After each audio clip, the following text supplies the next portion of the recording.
புனித மத்தேயு எழுதிய நற்செய்தியிலிருந்து வாசகம். அதிகாரம் 5, இறை வசனங்கள் 20 தொடக்கம் 26 முடிய. அக்காலத்தில் இயேசு தம் சீடரை நோக்கி கூறியது: மறைநூல் அறிஞர், பரிசேயர் ஆகியோரின் நெறியை விட உங்கள் நெறி சிறந்திருக்கட்டும். இல்லையெனில் நீங்கள் விண்ணரசுக்குள் புக முடியாது என உங்களுக்கு சொல்கிறேன். கொலை செய்யாதே.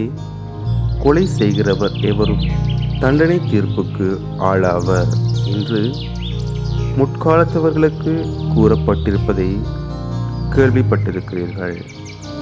ஆனால் நான் உங்களுக்கு சொல்கிறேன், சகோதரர் சகோதரிகளிடம் சினம் கொள்கிறவர் தண்டனை தீர்ப்புக்கு ஆளாவார். தம் சகோதரரையோ சகோதரியையோ முட்டாளே என்பவர் தலைமைச் சங்க தீர்ப்புக்கு ஆளாவார். அறிவிலியே என்பவர் எரிநகரத்திற்கு ஆளாவார்.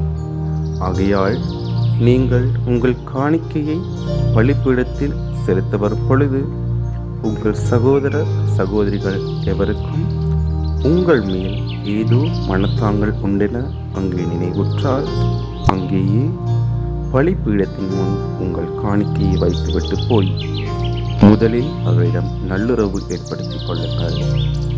பின்பு வந்து உங்கள் காணிக்கையை செலுத்துங்கள்.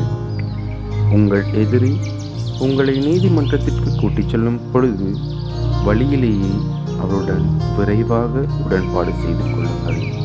இல்லையேல் உங்கள் எதிரி நடுவரிடம் உங்களை ஒப்படைப்பார். நடுவர் காவலரிடம் ஒப்படைக்க நீங்கள் சிறையில் அடைக்கப்படுவீர்கள்.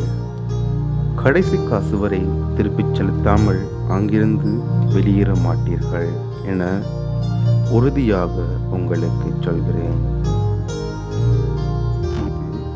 ஆண்டவர் வழங்கும் அருள்வாக்கு. கிறிஸ்துவே உமக்கு புகழ்.